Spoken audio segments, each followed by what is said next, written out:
Hello, everyone, and welcome to today's lecture. Today's lecture is the economics revision lecture. I hope that you are all doing well and that you are ready for a little bit of learning in terms of revising a few concepts from economics and prepping for your HSC that is fast approaching. So I guess before we get started, I've just put up a few slides about ATAR Notes, who are providing these lectures. So ATAR Notes essentially provide a range of different high school resources to allow students to achieve success. Now I'll run through a couple of these. So we've got our free resources, which include our study notes, which we've got hundreds of downloadable study notes. We've also got lectures, which you found one, and I'm sure that if you haven't already, I guess I would recommend to register for all of the subjects that you are doing. So we've got plenty of lectures for a range of different subjects. So we'll definitely check that out if you haven't already. We've also got discussions, so online Q&As, videos with engaging online revision to break away from just continuously, I guess, looking through your textbook or your notes is something a little bit different for your brain to register. I know at this point it can be a little bit I guess annoying to just have to constantly read your notes as you're fast approaching all of your exams. Newsletters to stay in the loop. ATAR calculator to see if you're on track, what you sort of want to be around in terms of marks. Articles, so with study strategies and study tips to help you achieve success, and heaps more. So if you are interested in any of these resources, which are completely free, I would highly recommend going to this link here, so atarnotes.com/register. In terms of more resources, these are our paid resources, so TuteSmart, online tutoring from elite recent year 12 grads. So, we've got basically everything's recorded, so don't feel like if you're joining at this stage you're missing out. You've got all of it's recorded and all of it is up for you to access, and you've got loads of different resources as well. Study guides with a lot of printed revision materials with top tips to help you get the best marks that you can. So those are our colourful books that I'm sure you've seen. They're quite thin compared to the textbooks, which are really thick and sometimes can overwhelm students. So especially at this stage when you're revising content, this can be a really great tool. And we've also got the online version, so like basically hundreds of the top study guides all in one place on Ed Unlimited. So if you're interested in any of these resources, please do have a look again at the link over here. I've linked it there. Again, feel free to access that and register. Okay, moving on to today's lecture. So today's lecture is the economics revision lecture, presented by me. My name is Uzma and I will be taking the lecture today. So we'll go through a couple of things today. We're going to go through the current economic news and HSC economics. Topic 1, we're looking at the global economy revision and exam tips, tricks and skills. So first of all, overview of the topics. The first topic is the global economy, which explores globalization and the impacts of increased global integration on individual economies and on the global economy as well at large. It explores the causes and effects of globalization, being both positive and negative. So quite an important area to start off with in terms of understanding integration of individual economies into a global economy, and then what does globalization actually help achieve? What does it consist of? We've then got Australia's place in the global economy, where we look at examining Australia's involvement with the global economy. Where does Australia fit in? What do we produce? What comparative advantages do we have? We look at different things with that, and I'm sure obviously this is all revision for you. The effects of changes in the global economy on Australia and tools to measure this relationship as well. We then have our economic issues that face the economy, including their causes and their consequences. So this topic also requires trend analysis of these issues in the contemporary Australian economy. So our economic issues are like unemployment, inflation, etc. So external stability, all of those. So these issues are really important to be able to understand where are they coming from, what are the root causes of them, and then what are the effects of them and consequences. Obviously can have both negative and positive consequences, but it's just up to you know, whatever the issue is. It's really looking at where it's sitting. Finally, economic policies and their management, so functions of all of economic policies in the Australian economy. So we're looking at economic issues that are studied over here in topic 3, then are all related to the economic objectives that we go through in topic 4. So topic 4 is really binding and putting it all together. So topic 4 focuses more on balancing and achieving the optimal standards for each of these economic issues. So a tip that I've got here is that it's possible to use notes from topic 3 to address economic issues, or economic objectives rather, theory in topic 4. So essay questions are commonly linked here, which is really important to note, that you are providing and you are understanding those links when you're revising, so that it becomes easier for you when you get to your HSC. Okay, to start off with how to approach HSC economics at this stage. So again, find your best study method. I know most of you would already have this, but at this stage of the course where you're now sort of revising, just be able to understand, okay, how am I going to revise that is most effective for me? Most of you would already have your notes done, and you would be, you know, focusing on practice papers. So would highly recommend going through practice papers. That's something I did a lot at this stage. And then also, you know, other people may be visual learners, so you may have visual cues or visual graphics as well. Completely up to you. In terms of understanding over memorizing, so make an effort to think deeply about the content that you learn, form your own judgments in class, and engage in discussion. So it's very important to make sure that you understand rather than memorize, because memorizing will only get you so far. Understanding will allow you to form your own judgment, and forming your own judgment will allow you to better answer questions in the economics paper, which really value forming a judgment, having an opinion, talking about that opinion, and being able to display that opinion. Those are important areas to consider. And reading beyond the textbook, really, that's quite important to be able to form your own judgments and opinions, and to be able to articulate them effectively. After that, we've got contemporary economic issues. So this includes statistics, case studies, trends, etc., to collate the important stats in a form easy to memorize. So for example, graphics, documents, like having a separate document for all your stats. If you don't already, I would highly recommend doing that. And becoming familiar with your syllabus and writing essay plans. So super important, right? At this stage especially, you can obviously, and I would highly recommend that if you're not comfortable with writing essays yet, write full essays in timed conditions. But if you just want a quick practice and you don't want to spend 45 minutes to an hour writing an entire essay, you can just write little essay plans and get, you know, a little bit of practice in and revision in that way as well. So what would I include in my intro? What would I include in my body paragraphs? What events am I referring to? What stats am I referring to? And then your conclusion. Let's go into current economic news and HSC economics. So do I need to read the news? The answer obviously is yes. Obviously you would have already been doing this, but I guess to summarize, in your longer response questions, you must include examples to back up your theory. So it's similar to how you would use quotes in English, right? So you want to be able to back it up rather than just simply mention it and then never look at it again.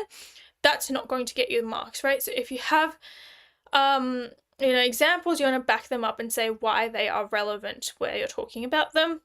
So it's 10 minutes a week.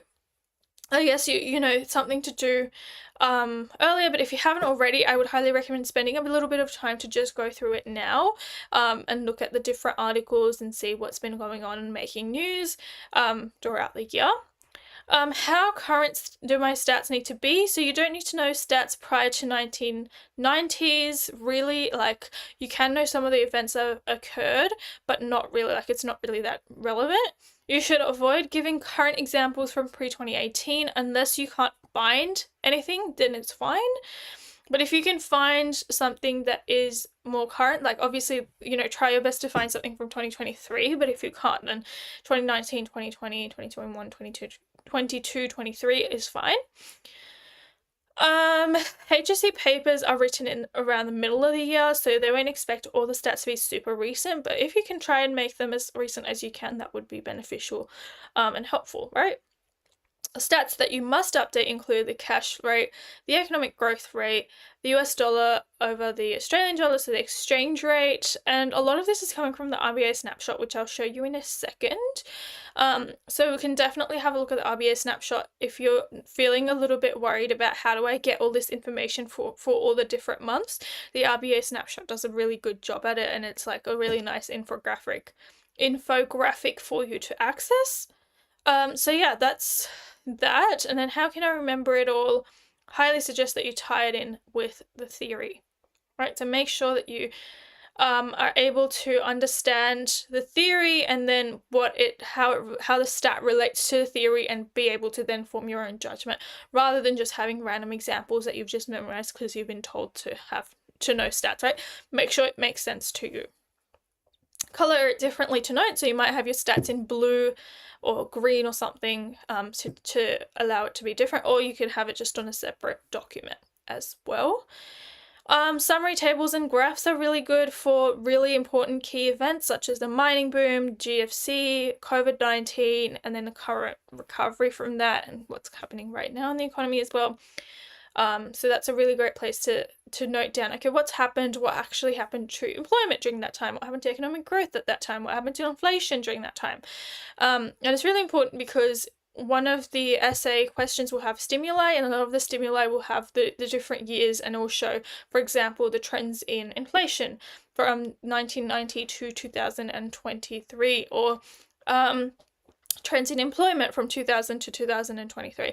So then you've got like the peaks and troughs, so you'll know what those mean. For example, if employment is really high during the mining boom and then if employment is really high in 2003 and then it falls really low in 2008 and then again goes back to normal and then falls again in 2020, you know what that means because you know the dates, you know the events, you know that it's really high in 2003 because the mining boom occurred then, and you know that it fell, employment would have fallen during 2008 because the GFC was then, and then COVID again, there was a fall, right? So those are different things to keep in mind in being able to interpret that information. So do I need to read the news? Yes. If you haven't already, start collating as much as you can in terms of the most important bits of information and stats. Make sure your stats are as current as they can be. And how do you remember it all? Tied in with theory, colored differently to notes, and summary tables and graphs. So what has COVID caused economically? So quite important to have a think about how COVID will impact your economic analysis. So going into 2020, Australia had worsening economic performance without considering COVID. So we were already not in such a great place. And obviously COVID made it worse essentially. So worst performance since the GFC, with very weak spending and investment. Economic growth forecasts were repeatedly cut by the Treasurer. So how did we actually, compact the impact of it? Well, we had a $320 billion lifeline that was thrown by the Morrison government.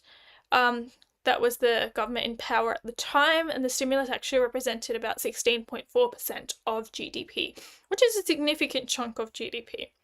It ended up supporting 6 million workers and around half of the Australian workforce. So talk about the analysis of that when you're going through it. So don't just mention, for example, if you had this stat, don't just mention the stat, talk about what it actually means and what it adds. Okay, so then we've got the economy that entered a recession. So Australia entered a recession, contributed largely by the fall in consumer spending, which was 0.6%, and the fall in investment by 0.8%. So which are both very, very important to make sure that we keep high. But obviously we had massive falls in them because there was a loss of confidence overall during that time period. So economist David from Beta Shares essentially stated that the economy was already struggling because of, or before the pandemic, and that was due to housing construction downturns, weak business investment, and tapped out consumer spending. And then those fundamental challenges are still there, and then COVID came along and it just made it a lot worse. So again, very important to note that COVID has a huge role to play, but in saying that, it should only be about approximately 20 to 30% of your economic news, right? The other other events should be of equal importance as well. So we're still talking about the mining boom, we're still talking about the GFC, we're still talking about all the other events in place, right? It shouldn't just be COVID-19 throughout, right? You should have other things in your responses as well, but COVID is quite important, I guess, because it's more recent, so you want to have a bit to say on that as well. Righto, so then we've got a 5 times faster recovery than we had in the 1990s recession. So Australia's health and economic outcomes compared favourably to international peers. So we were able to recover from COVID much faster than a lot of other economies, especially the other major advanced economies. We were able to actually outperform all of them in 2020. And our labour market actually continues to recover quickly. So compared to major advanced economies, Australia is the first economy to have seen hours worked and employment recover to pre-pandemic levels, which is quite impressive. So again, something that you can definitely note down when you are talking about your COVID-19 side of things in your essay. So these are the key economic indicators snapshot that I was talking about. So they've just got a bunch of stats. So this is from the 3rd of August, but you can find the latest one if you just go into the RBA and write snapshot. So you've got the target cash rate, you've got the economic growth at that time, inflation at that time, unemployment and employment growth, wage growth, average weekly earnings, household savings ratio, net foreign liabilities as a percentage of GDP, the exchange rate against the US dollar, and then China and the G7 GDP growth. So yeah, a lot of indicators there that are quite helpful, I guess, to include in your stats. So would highly suggest that you find the ones that are most recent and then use those. Okay, moving on to the first topic, which is the global economy. So first thing we're going to look at is international economic integration. So we'll look at a few definitions here. So global economy simply refers to increased integration between economies of the world. So we've got a bunch of different economies and we want to make sure essentially that, they have become increasingly more integrated and connected. Economic integration, what does this refer to? It's a liberalization of trade between two or more countries, which allows for more free trade.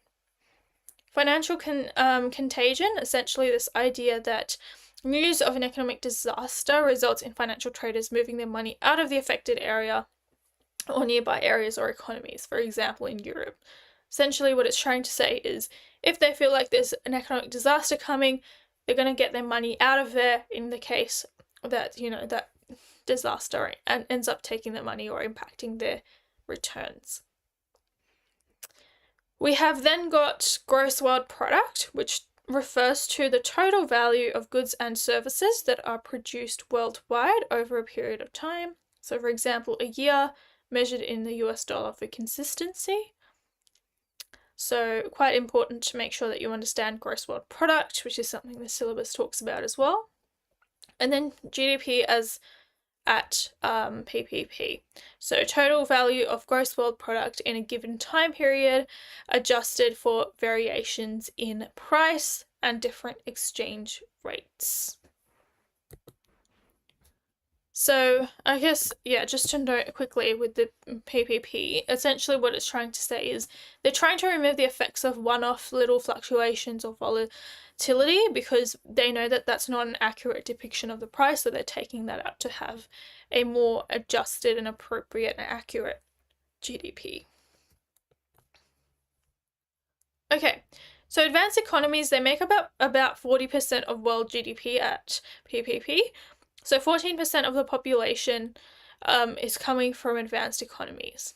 We've then got China and India, which are some of the largest emerging economies due to sustained rapid growth. Advanced economies do not have as much rapid growth as emerging economies. Emerging economies are growing the fastest. And then emerging and developing economies, they have a more significant chunk of the GDP, which is 60%, because there is also more countries, I guess, that are involved in that. And you can see that about 86% of the population coming from emerging or developing economies. So a relatively small number of advanced economies dominate global production compared to larger number of emerging and developing economies that have a lot larger area of global production. So globalization, what does it refer to? Simply put, it's the integration and removal of barriers between countries and economies. So things like trade, free trade, we have different technology, transport, all of that, financial flows all become more prevalent. So what are some forces that drive globalization? So first of all, we have new markets. So these are growing global markets, right? So this idea that in services such as finance, insurance, transport, deregulated financial markets, and antitrust laws as well. So we have a lot of increased competition with that regard. So we have a lot of new markets because now we've become more integrated. There's a lot more available. We have a larger pool of resources as well. We've got new actors, so a lot of new actors that come into play because we're now more globalized. So multinational corporations, so these are very large businesses that dominate world production through global supply chains, etc. The World Trade Organization, which governs free trade and fair trade, which we'll talk more about as we progress. Non-government organizations, these include foreign aid, regional trade blocs increasing such as the EU, and policy cohort groups such as the G7 and the OECD. New rules and norms. So market-based economic policies are spreading now. Democracy is growing. There's a lot of human rights awareness as well, action agendas for developing countries, and a lot of multilateral agreements as well worldwide, which is basically the things that we didn't see before globalization, we can now see because we've now got more integration and countries are more linked together than they ever were before. New tools of communication, so internet and electronic communications linking people simultaneously, so there's a widespread usage, for example, of personal devices, the internet, digital media, transport, so there's increased trade, communication, and speed. In terms of trade in goods and services, there's been an increase dramatically in the last few decades, from 38% of global output in 1990 to about 50% of global output in 2018. So it's increasing quite a bit, and there's many reasons for that, but a lot of it has got to do with globalization and the indicators of that. So factors that have strongly promoted globalization include trade agreements between countries, which means that countries can freely trade without any protection barriers like tariffs or subsidies, quotas, etc. Domestic deregulation, so the removal of rules and laws that once made it very difficult to work through that. New technology in transport and communications as well, and then Australia having reduced tariffs to a record low of 2.3% in 2018. So the two of the main ways that Australia has promoted free trade is number one, by looking at bilateral agreements. So these are agreements between two countries. So Australia, for example, and the USA, or Australia and New Zealand, or Australia and China. Then we have multilateral agreements. So these are across regions such as Asia or the Pacific, etc. So the composition of global trade is continually changing due to demand of different or newer goods and services, the rise in incomes, so that consumers have more choice now, and new technologies. So the direction of trade flows has changed due to changes in the importance of regions. So trade flows have increased significantly for emerging economies as well. They're the ones that are growing the fastest, 17 to 19%, for example, between 1995 and 2015. So in terms of finance, it is one of the most globalized features of the world economy. This is because everything revolves around money, right? So they move instantly between countries, for example, ATMs, credit cards, etc. And the main drivers of global financial flows include financial deregulation, which began in the 1970s and the 1980s. right? So the removal of rules and laws that made it difficult to have, a lot of the transactions were removed. Speculators, so investors who buy or sell financial assets with the aim of making profits from short-term price movements. This creates excessive volatility. So essentially, they're just sort of guessing. These investors are guessing where there's going to be a boom and where there's going to be a actual downturn in growth, and then they're just guessing and then investing their money. But if a lot of people do that, that can actually have very negative impacts. For example, when Brexit was announced that Britain was leaving the EU, there was actually a lot of investors moving their money away from, or financial assets away from, the United Kingdom, which led to quite a bit, or Britain rather, which led to a lot of issues, I guess, with speculators, and they created a lot of volatility in that regard. Foreign exchange daily turnover is about 4 trillion in 2010 to about 6.6 trillion in 2020. It's gone up quite a bit in 10 years, causing a 40% increase in trading volume over the past decade. So then moving on, so we've got an important feature of financial flows is essentially the foreign exchange markets, which are networks of buyers and sellers exchanging currencies. So it's very important to be able to understand the network, right? So the main benefit is that it enables countries to obtain greater investment finance. The GFC actually led to a fall in activity in financial markets due to the increased risk aversion of lenders, higher cost of credit, and increased volatility. So total activity on global capital markets fell by approximately $1,000 billion US from 2008 to 9 due to the GFC. So investment and TNCs. So investment essentially refers to international businesses, which are TNCs, operating in several countries in the hope of making a profit. So foreign direct investment, so FDIs, purchase a controlling interest in a foreign subsidiary, of over 10%. So that's the key nature of a foreign direct investment, is that it is over 10%. So that's something to note. If it is under 10%, it's a smaller interest. They don't really attempt to control. That investor's just looking for a sort of return from that, and that's called a portfolio investment. So the global expansion of manufacturing, for example, takes advantage of the low labor costs and the cheap resources around the world. So easing capital controls and financial deregulation has caused FDIs in 2015 to increase to 6 times their level in 1995. So we can see that deregulation has actually allowed FDIs to increase because now there's fewer rules in terms of how money is transacted. So the main drivers of foreign direct investment include government policies that attempt to encourage foreign direct investment and migration laws that encourage international labor mobility as well. So international labor mobility is movement of labor across different countries, and migration laws making that easier. Then we've got technology, transport, and communication. So consumers are global. So e-commerce and travel plus shared tastes and increased choices are very important to consider. So firms are global, right? They are efficient.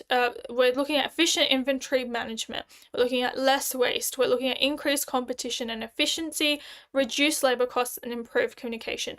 Essentially, a lot of this is allowed because of globalization, especially things like reduced labor costs, where now you can outsource instead of having to pay, or look at labor laws, things like that. In a lot of the advanced economies, that's why in Australia, a lot of things are outsourced out to other countries that don't have as many regulations or laws surrounding employment and labor.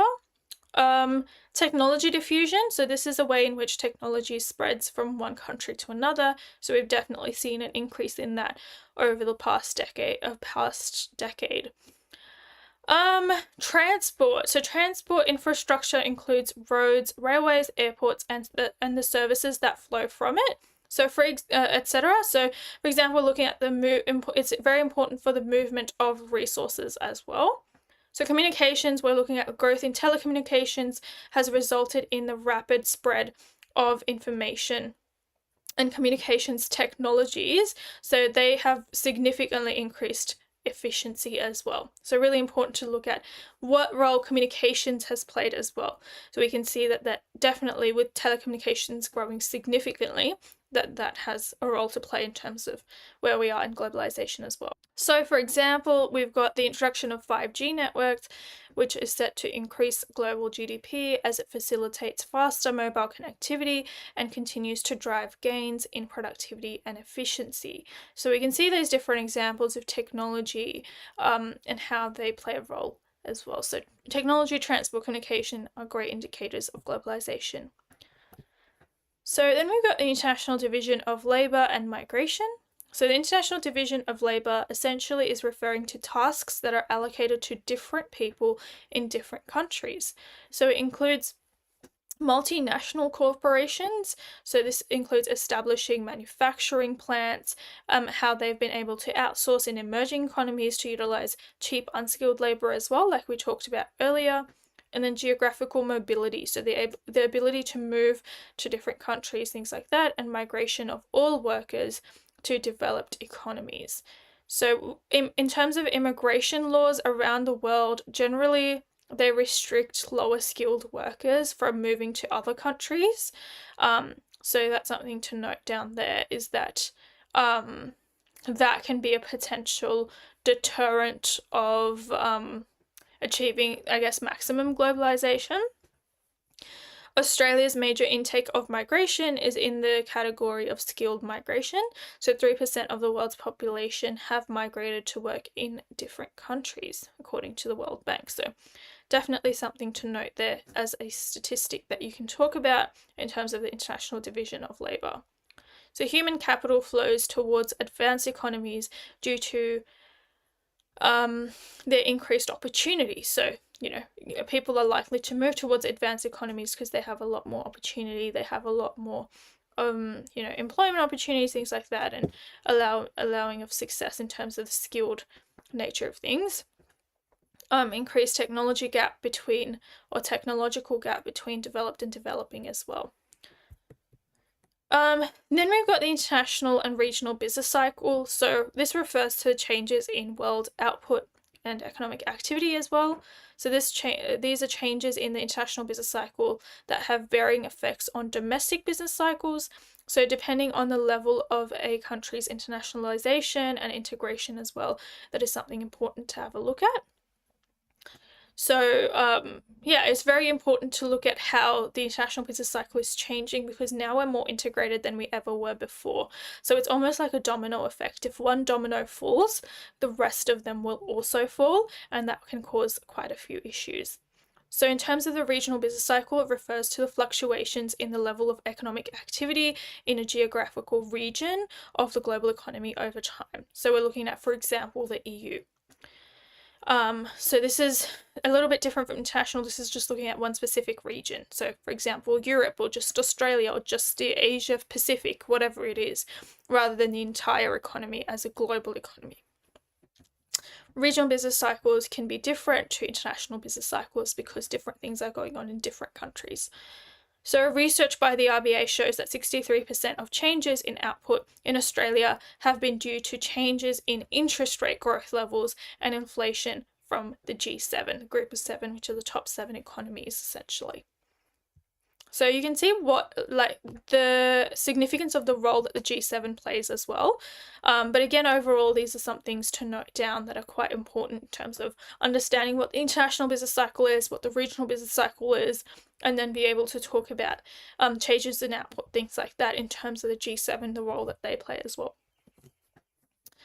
So what are some factors that strengthen the international business cycle? We've got trade flows, which reduce trade barriers. We've got financial flows, which essentially allow for deregulation. And we've got like Forex as well, the foreign exchange market. And then we've got investment flows, so increased TNCs and foreign direct investments as well. Technology, so we've got, as we talked about, improvement in technology. We've got improvement in transport and communications than what we were in the past due to increased globalization, and global interest rates. So contagion has taken place in terms of that.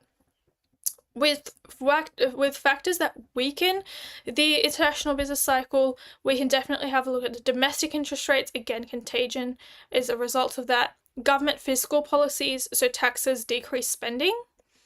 Exchange rates, so fluctuations can be unfavorable, and structural factors, so influence competitiveness of the economy. So definitely something to have a look at in terms of factors that strengthen versus factors that weaken. So factors that strengthen, again, trade flows, financial flows, investment flows, technology, global rates, interest rates, of which we've talked about, and then factors that weaken, domestic interest rates, government fiscal policies, exchange rates, and structural factors. So here's a practice question. Which of the following is most likely to be of benefit to a T&C? So I'll give you the chance to attempt this. Give you a minute or two, and then we'll reconvene and go through the answer.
Okay, let's go through the answer now.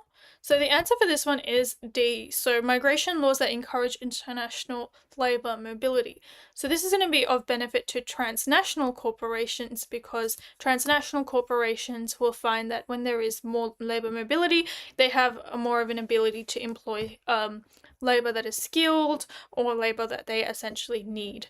So because it allows a flow of movement there, and they can utilise that to their advantage. So that is the correct answer.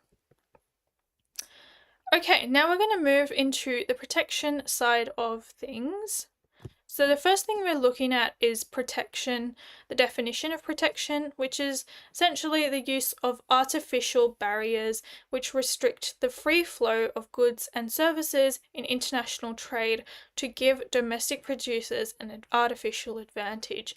So essentially, they're trying to restrict free trade, and why are they trying to do that? Essentially is to help out domestic producers who are struggling because of the competition that free trade brings, because foreign producers bring a lot of international competition and domestic producers find it hard to compete. So as a result, governments try to give domestic producers an artificial advantage by issuing protection. There are a few different methods of protection that we will run through as well. So we'll start off first of all with reasons for protection. So there are a couple of specific reasons that the syllabus talks about that are quite important. So infant industry argument, so allowing newly established industries sufficient time to achieve economies of scale to compete in global markets and to become efficient. Right, so quite important to note that down, is that when we have new industries, they're already struggling, they're already very small, they're just trying to make their way. If international businesses come and compete, then there's no chance for the infant industry to grow in Australia. So the government will probably come in and help them out to help them become more efficient. So temporary until they are internationally competitive. Otherwise, it may result in inefficient resource allocation. If they always rely on protection and they can't stand on their own 2 feet even after they grow, then that's a clear issue because it's inefficient for the government to continue to help them. We don't want them to become reliant. We don't want them to, not innovate, things like that. We're giving them sort of the starting steps and then they can grow on their own. In terms of domestic employment, we're looking at if overseas countries offer cheaper production, then often domestic jobs are at risk. So imposing tariffs and barriers prevents job losses, things like that in terms of recessions. However, it may be at the expense of efficient export industries. So we might be taking away from efficient export industries and may raise exchange rates and affect export competitiveness as well as the terms of trade. So essentially we don't want domestic employment to be lower, but we also have to look at the efficiency argument. So these are the first 2 reasons for protection. We've got a few others, but infant industry argument is a good one that you can mention because this is often a question that comes up in the HSC, as well as domestic employment. We then have dumping, which is when if a country has an oversupply of goods, so surplus of goods, they may decide to dump the excess products at a very low price, damaging local businesses as they are unable to compete. So the country may impose a quota to restrict the amount that can be imported. Right? For example, Oxfam has called for the EU to review its common agricultural policy, which heavily subsidises agricultural production and causes great excess production. Oxfam claims that this is destroying livelihoods of farmers in developing countries. So essentially, if you have an oversupply and you're an overseas firm, you can just come to Australia, sell it for quite a low price, but then the domestic businesses that are actually trying to compete and actually trying to produce it in an efficient way end up losing out. And those prices don't last forever as well. They're low for a certain period of time, but then after that oversupply is finished, then it goes back to normal. So that can be detrimental for consumers because then they'll see a huge increase in prices afterwards.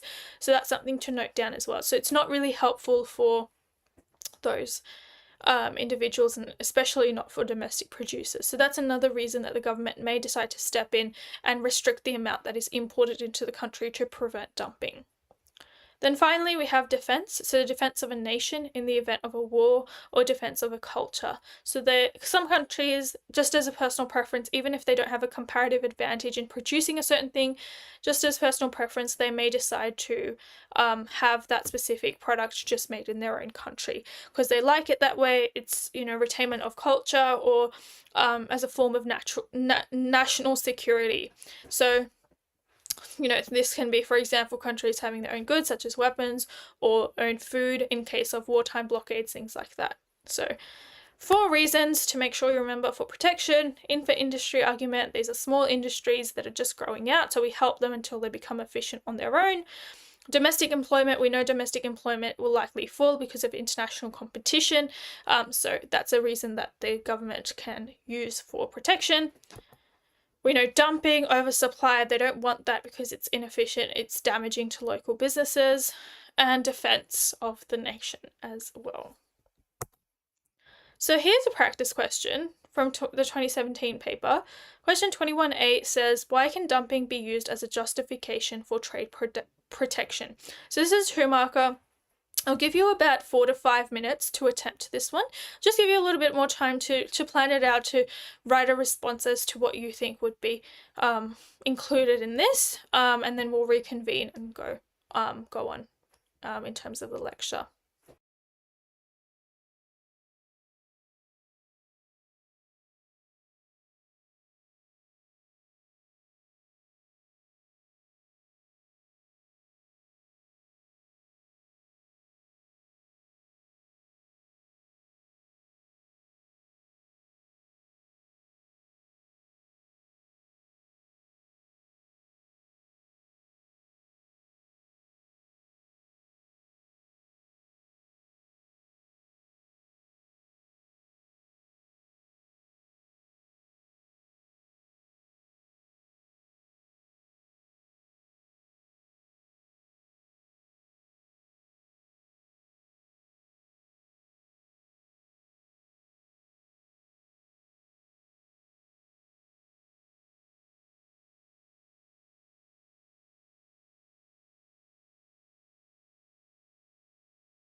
Okay, now let's go through the answer for this one. So, sample answer, dumping involves foreign goods being sold in the domestic market below their cost of production, so which could have definite negative impacts on competitive domestic firms. So, answers could include anything like potential higher prices as well in the future for consumers. Dumping might drive out efficient local producers, and then potential for increased domestic unemployment as well. So, foreign governments as well subsidizing producers. So, they're all answers that you could have included, but essentially just understanding that what dumping is, defining it, and then the effect of it, which is what the question is asking you to do. So, why can dumping be used as a justification for trade protection? Then we'll move on to the methods of protection, the first one being tariffs. Tariffs are simply put taxes on imported goods imposed for the purpose of protection. So there are many advantages and disadvantages of tariffs, but essentially if a foreign producer comes into Australia and they want to sell goods, the government may say as a form of protection for domestic producers, they may say, you need to pay a tax on these goods that you are selling in Australia. So advantages include the redistribution effect. So essentially this idea that it stimulates domestic production and employment, and it may increase wealth as well. The revenue effect, that government gains revenue, and consumption and protection effect. So this idea that imports may decrease and it will increase or improve the terms of trade, the balance of payments, and lower the current account deficit. Okay, we then have disadvantages that include the price effect, so may lead to imported inflation, so loss in consumers' real income due to higher prices. So definitely can lead to issues with regards to like the price effect, because they can just pass it on to consumers. So if a foreign producer were to come into Australia to sell a particular good, they may just, and they get taxed, they'll just pass on that tax. Like, let's say they're selling it for $15 and then there's a $2, they're normally selling the goods for $15, the government imposes a $2 tariff, then they will just sell the goods for $17 instead. And so that pass is on to the consumer. So the consumer ends up paying the higher price. In terms of the retaliation effect, this idea that it will nullify protection, because if now the domestic producers go to sell overseas, in effect they become the foreign producer, right? Because they're now selling overseas, then the overseas countries may say, because you implemented tariffs, we're going to do the same thing. So that can be a major disadvantage. So there are many advantages as well as disadvantages for tariffs. Advantages include the redistribution effect, revenue effect, consumption and protection effect.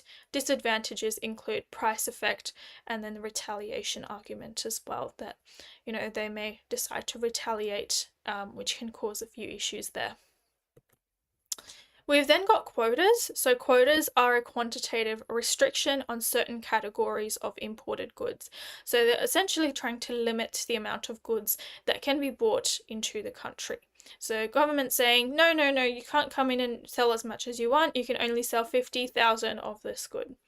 So effects of quotas are like tariffs, so except that there is no government revenue that is generated. So with this, government revenue is generated because it's a tax. They're getting paid. With this one, they're not getting paid. It's just a simple change in the quantity. So here's another practice question for you. A government decides to reduce the import quotas for a product. Remember that reduce the import quotas for a product means that they are reducing the amount that can be brought into the country, which means they're increasing protection. Other things being equal, which of the following is most likely to occur in the domestic market? Is it A, the revenue of foreign producers will increase? Is it B, the domestic price of the product will increase? Is it C, domestic firms will produce less of the product? Or D, the market share of foreign producers will increase? Again, I'll let you have a go at that one.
Okay, let's go through the answer for this one. So a government decides to reduce the import quotas for a product, other things being equal, which of the following is most likely to occur in the domestic market? So the answer is actually going to be B.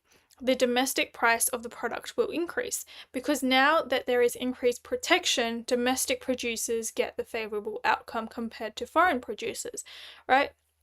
Foreign producers are now bringing in less of the good, so domestic businesses get the upper hand in terms of how they would like to price their products. Now moving on to subsidies. So subsidies are another method of protection. Subsidies look at providing financial assistance paid to domestic producers such as farmers to allow them to increase their supply and to compete internationally as well. So they essentially do a whole lot of they essentially provide a whole lot of support to domestic businesses rather than targeting foreign producers directly. They're just now sort of more providing assistance to the domestic businesses directly. So there are many advantages and disadvantages to this, and we can see the subsidy diagram here of the effect of a subsidy in terms of what happens to quantity and what happens to price as well. So in terms of advantages, we've got the advantages of a subsidy over a tariff include encouraging domestic production, employment, and exports. So, of course, this is going to help domestic businesses. They're going to be able to afford more things because now they're getting assistance. And so they're going to have a spike in employment. They're going to need more people to work for them, etc. And they're going to be able to sell more overseas as well. So that will end up improving our terms of trade. Price advantage as well for local consumers because there's less inflationary pressure put upon consumers. And then it's also easier to remove than a tariff, which can be quite difficult to do. And another advantage where, I guess, first of all, it's easier to remove than a tariff because the idea is that it's subject to regular reviews. And then with tariffs, we know that we've got that retaliation effect that we talked about, that, countries can decide to do the same thing to us. So with subsidies, it's less likely that you'll have that retaliation effect. So there's less political costs associated with it as well. Then we have disadvantages. So this essentially includes this distortion of resource allocation and the redistribution of income from taxpayers. So the taxpayers pay and then the government has a budget because that tax forms a part of their revenue. And it may increase the tax burden and be inefficient as well. So in terms of direct costs on government budgets instead of income, that is something that's also considered as well. So when they implement a tariff, they actually get money because they get the revenue off the tariff because it's a tax. Whereas now it's a direct cost on the government. The government's actually taking money out of their pockets and giving it to the domestic producers. So that's something of a disadvantage because now money is being spent there, and we know that it might not always be efficient that they're spending on these domestic industries because they may become reliant on these subsidies and then not be able to stand on their own feet. So advantages, again, encouraging domestic production, employment, and exports. Their price, the price advantage for local consumers, and the easier removal of a tariff than a tariff compared to a tariff. And then disadvantages include the distortion of resource allocation, and the direct costs of government budgets. We've then got local content rules and export incentives as our other two methods of production that is implemented by the government. Local content rules look at the idea of specifying a certain number of goods or a minimum percentage of locally produced parts in a product that you are selling, or a proportion of goods in the market that must be locally produced. So sometimes you'll see like a little sticker which says that 80% of the goods or 80% of Australian ingredients used or something, normally on food. So that's an example, right? So local content rules, they still want to encourage commerce in Australia. They still want to encourage or support domestic businesses, and that's a way to do that, to actually purchase a certain amount of goods from Australia. So another example is the one that I've got listed there. An example of an Australian local content rule is that all is that all commercial free-to-air television licenses, licensees, broadcast an annual minimum transmission quota of 55% approximately Australia programming between 6 a.m. and midnight. So this protects Australia's dramatic and informative entertainment and culture. So essentially still trying to encourage Australian businesses. Right, so that's again local content rules, minimum percentage of locally produced parts or a proportion of goods in the market that must be locally made to help support those domestic businesses. Then we have export incentives. These look at giving domestic producers assistance, whether that be via a grant or a loan or advice, to encourage businesses to penetrate global markets and expand their market share. So for example, Austrade, which is the Austrade's export market development grants, reimburse exporters for costs relating to the promotion of exports into new markets. So each dollar spent generates $13.50 for 27 worth of exports, approximately. So again, another great example of an export incentive. So this idea that this is another method of protection, right? This idea that you want to be able to provide domestic assistance, whether that be through a grant or a loan or just even advice to see how can these businesses actually internationally compete and do well and gain market share. So again, we went through the methods of protection. We went through tariffs, which are a tax on imported goods imposed for the purpose of protection. We went through quotas, which is a quantitative restriction on the amount that can be imported into the country. We went through practice question, and we went through subsidies, which is another example, which is financial assistance that's now targeting domestic producers directly. So helping them in order to compete internationally. Local content rules, specific or minimum percentage of locally produced parts or a proportion of goods in the market that must be locally produced, and export incentives, so giving domestic producers assistance. So effects of protectionist policies, including in terms of the domestic economy, we've got this idea of the distortion of resource allocation and income distribution. So local industries gain in the short term, but in the long term, there is a shift from efficient to less efficient industries, unfortunately. And that's the case, right? Because a lot of these local industries end up becoming very reliant on these protectionist methods. So they can't really operate on their own 2 feet like we talked about. So it distorts resource allocation and income distribution. We then have inflation, which may increase as a result of the tariff on imported goods. So if inflation increases, then wages may increase as well. And that is an increase in the cost of production as well. So this idea that tariffs actually raise the prices because foreign producers won't just take the cost on the chin, they'll just pass it on. So for example, when we went through that $15 of the product, $2 tariff, they'll just pass that on and then sell the good with the additional $2 tariff. Economic growth may be slower. So as the resources are not efficiently produced or not efficiently used, the output remains in the domestic market. So it's difficult to benefit from economies of scale, which can lead to slower economic growth potentially. And exports may be lower as well. So because the protected industries tend not to seek overseas markets, right? Because they feel like they've already got enough and they're just being protected and they just sort of, it's essentially an area of inefficiency as well. And when there's lower exports, it reduces or worsens the terms of trade. So we've got distortion in resource allocation, inflation, economic growth, and exports. In terms of the global economy, what are the effects? They reduce access to markets because it's going against the concepts of globalization and free trade that we learnt earlier, or trade liberalization. So there's this idea that the developing economies are often excluded to access from markets from advanced economies as well. International trade barriers, though the idea that it tends to harm developing economies who are actually exporting agricultural products and some of their manufactured goods. So there's a huge area of inequality in terms of the trade barriers. Reducing the trade, economic, and living standards due to shielding inefficient producers, people that aren't, or producers or businesses that aren't being aren't really improving, or they're just staying inefficient. They're just using the protectionist policies, but without that, they can't really do anything.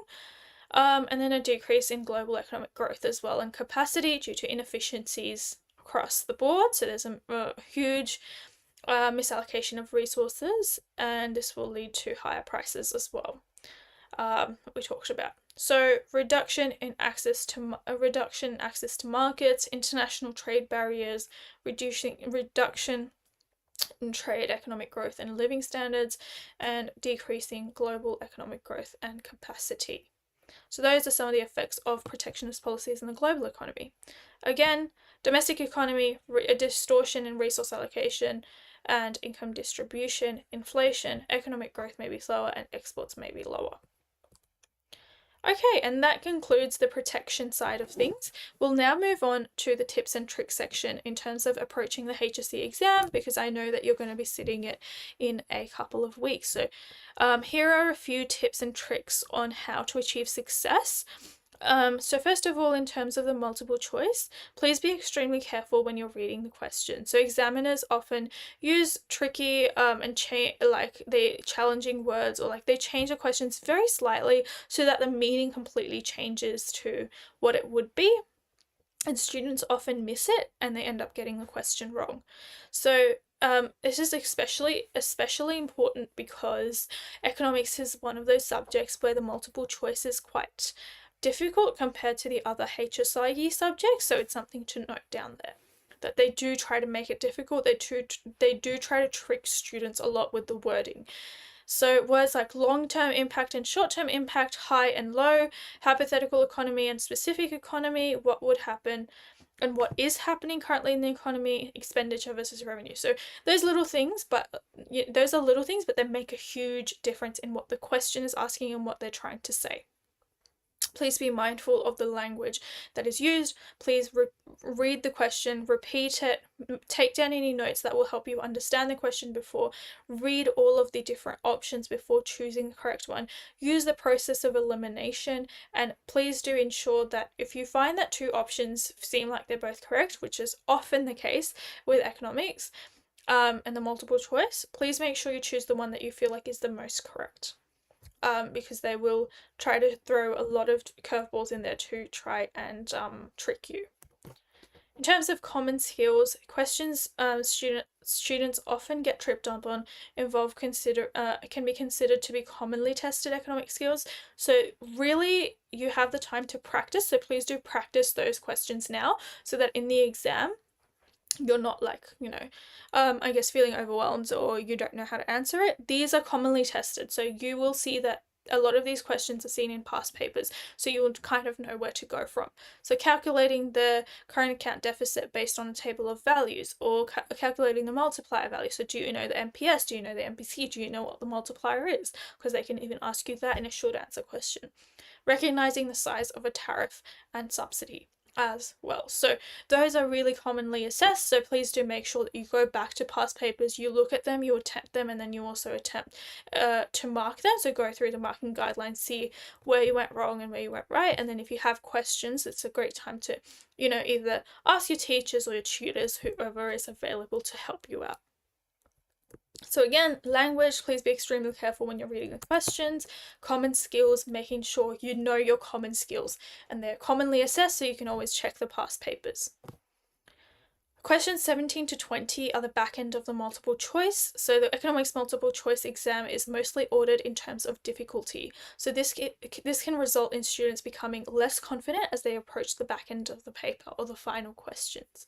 So don't view these questions differently from others. Know that you have the knowledge to find an answer, and take your time to think through a method to the solution. It's I know that it sometimes feels like you can't do it, but what you need to know is that you've gone through the syllabus, right? And you have the chance now to go through the syllabus, feel confident with all the questions, attempt past papers so that you feel comfortable with the back end of the paper, which tends to be the harder questions. Not always, but sometimes is the case. But don't psych yourself out. Feel comfortable with it so that you're not mentally like, I'm actually really scared. If you feel comfortable enough with it, you'll feel like you're ready for any challenge. And they can only assess you from what's in the syllabus. So again, just make sure that you know you've told yourself, hey, I've actually covered everything, so it's not anything out of the blue, it's not something out of the ordinary. Maybe a bit difficult to get around, but you have the time to go through it. So practicing more of these questions will definitely help build your confidence here, like I've mentioned. So don't view these questions differently from other questions. Know that you have the time, or sorry, you have the knowledge to find the answer and take your time to think through the method for the solution. So if it's a calculation question, think back to when you've done practice calculations questions in class or on your own or with your tutor. Try and figure out, okay, what method do I use? How do I make it efficient? How do I make this happen in a way that is correct? And then we move on to the short answer section. So the short answer section looks at, I think it is quite direct and to the point compared to the multiple choice. The short answer section doesn't really have any tricks that they're really trying to trick students or throw curveballs. They're quite direct questions that it's just assessing your ability to understand theory. Sometimes they include calculation questions in there. So just be prepared, and the best way to be prepared is to go through those past papers, is to go through, for example, your trial exam and see which questions you didn't really understand or you went wrong with, and attempt those again. Ask questions with past papers, attempt them, but then also mark them. If you're not marking your past papers, you're really wasting time, because you're doing them, but then you're not gaining anything, because you don't know if you got them right or wrong, or where you went wrong or where you went right, what you should do more of, what you should do less of. Also, marking them will help you get into the mind of the marker. Right, and when you're in the mind of the marker, you're able to, know exactly what the marker wants, so you know what to write. So that's, again, a key skill to practice now as you're approaching your final exams or your HSC exams. So a general tip is at least 1 to 2 sentences per mark, but obviously don't count your sentences, that's just silly. But it also depends on the necessary verb that's used. A really great way to know how much you should be writing is to look at the amount of lines you've been given. There are a direct guideline as to how much you should be writing. So if it's a 2 marker, again, don't write 15 lines, and if it's a 6 marker, don't write 3 lines. Obviously you have common sense, but also those guidelines are there to help you out in terms of how much you should be writing. A general layout that you could remember for higher order short answer questions, perhaps those asking you to, for example, analyze, discuss, which is for and against, or even just explain, which is cause and effect, is to first define the key economic term in the question. So what is the term asking me to do? So if it's an explain question, what does explain mean? It means to outlet or talk about the cause and the effect of a certain factor. Then take a moment to draw connections in your mind of what you know about that topic, and then formulate an argument that will directly help you answer the question. Always highlight the key terms and then go from there. Then you want to consider the impacts on individuals and on businesses and the government, which are the 3 main stakeholders that are talked about in economics. So please do make sure that you understand that element and you include that, especially for the higher marked responses and where they're asking for that. It doesn't have to be for every question, but it's just something to note on the side. And include diagrams and graphs in short answer responses to assist your explanations. This is not always the case, but this is often a question that students ask. I would suggest you don't always need to include it, especially for the lower mark questions, but if it's like a 6-7 marker, what you can do is just have a graph if you feel like it's adding value. If it's not adding value and you feel like you're wasting your time, obviously you don't have to. Not every question will require a graph, and some topics don't even have graphs, so that's fine. But in the case that you feel like you do want to include a graph, you're more than welcome to, if you feel like it will help aid your answer and add value to it. So again, in terms of the short answer, look at the guideline of how much you should be writing, look at the amount of marks, look at the guideline of the lines that you've been given, have a general layout for the questions, consider the impacts on individuals, businesses, and government, and then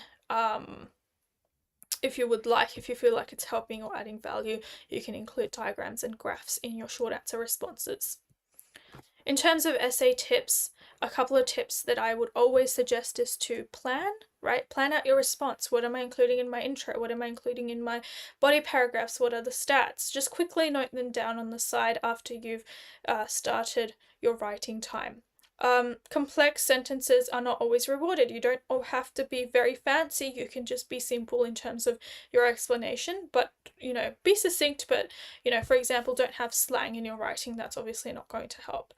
In terms of, making sure that you use clarity as well, and that you use syllabus terminology to show the marker your extensive knowledge in economics, right? You want to be able to use economic terminology and economic concepts that you've learned throughout the year. Graphs, again, with essays, graphs are a great thing to include if they are adding value to your writing, and make sure that you refer to the graphs. Don't just draw the graph and then never refer to it. That's something that will throw the marker off, or will make the marker go, well, they just drew the graph for the sake of it. They didn't really, have anything to add with the graph.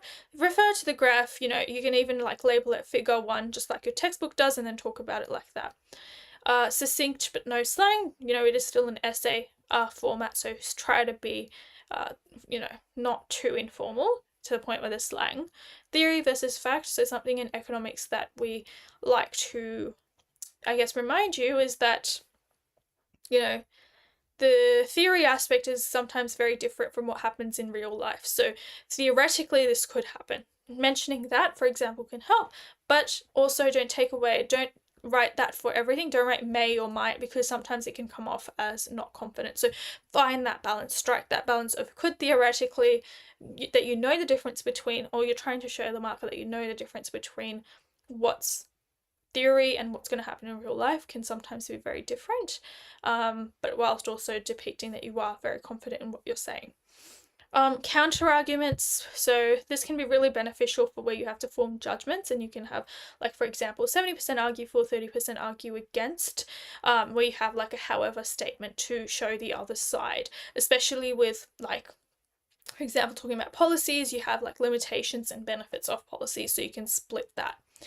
Make sure you know your Nessa verb definitions. If you don't know them, they can be accessed via the Nessa website. So if you just write Nessa verb glossary, all of the verbs should come up, and that should be really helpful in terms of understanding, because each verb has a very different connotation to it in terms of how you should be writing and the structure in which you write in.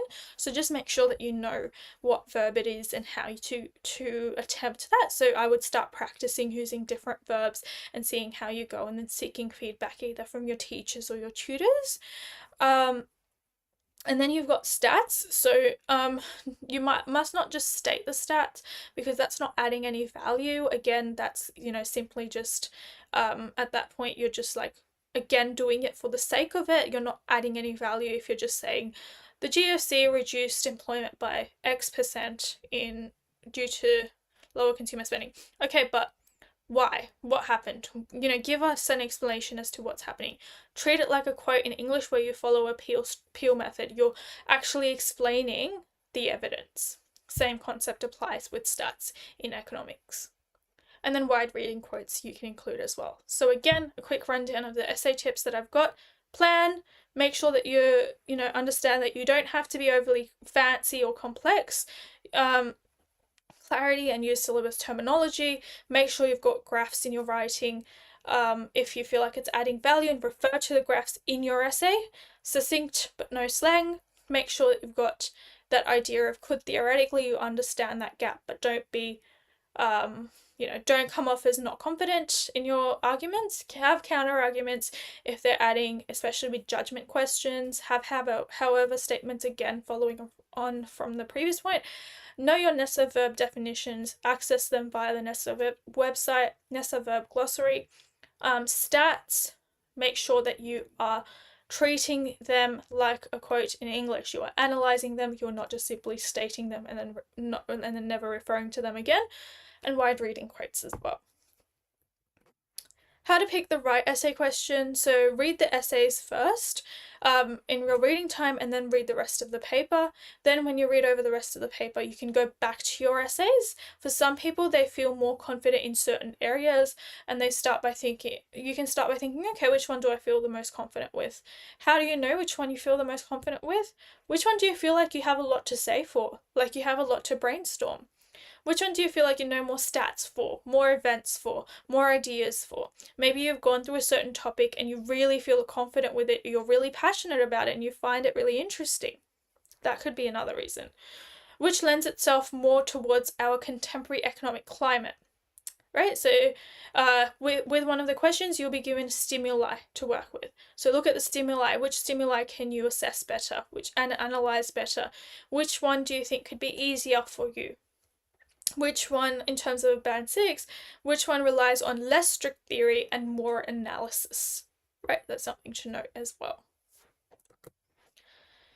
So, tips to integrate stimuli. So, first of all, highlight the keywords from the syllabus, right? So, you've got the keywords, for example, can be monetary policy, fiscal policy, whatever it is. Highlight any information that directly references a specific economic event or organization or a forum, right? Those are really important because they can allow you insights into what's going on. Is the stimulus dated? This could hint about which contemporary economic stats you'll need to include in your response. Treat the stimulus like quotes in English. Use them to back up your theory, to answer the question more directly, and to mention content more relevant to what the marker is looking for. Right? Make sure that you're specific in that regard, because again, that will help you out tremendously. Where is the stimulus coming from? Does it have a little reference? Is it coming from the World Bank? Is it coming from the Australian Bureau of Statistics? Where is it coming from? Try to figure that out. Try to use that information to help guide you in terms of what you should be writing. And also, you know the major events. You know the mining boom. You know the GFC. You know COVID. You know post-COVID recovery. You know all of these, so you can definitely use this to see, okay, if there's a dip in economic growth during COVID, I know that it's because of, during 2020, I know it's because of COVID. Or if there's a rise in economic growth during 2003, I know it's because of the mining boom. Having little things like that to help you prep now can really help you out when you get to the final exam and you're trying to integrate your stimulus. You're essentially integrating it just like you would integrate your stats. You're analyzing it and you're referring to it.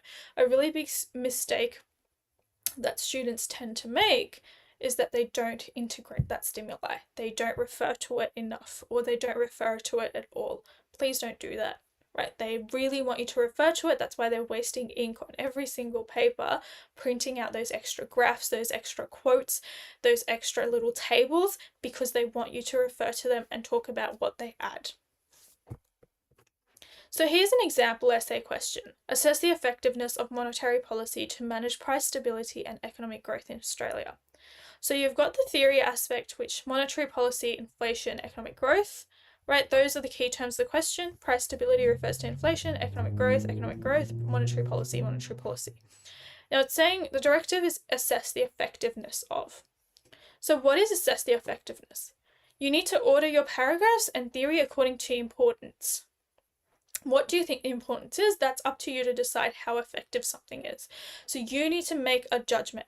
Students that don't make a judgment will not be able to get the maximum marks, right? You need to be able to make a judgment on the limitations and the benefits of monetary policy use. Right, so give reasons why and examples from Australian economic events. So that's where your stats come in. Right. Once you've ordered your paragraphs, you've made a judgment, make sure you also draw out the relationships between monetary policy and theory, whilst including real life examples. So that is one example question. I'm now going to hand over to you and ask you to have a go at this one in sort of creating a similar plan for how you would approach this essay question. So this one says, analyze the success of fiscal policy and recent Australian budget in managing full employment and the distribution of income in the Australian economy. So I'll give you a few minutes to just come up with some sort of a plan for this one, and then we'll go from there.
Alrighty, let's go through a plan or overview of how you do this one.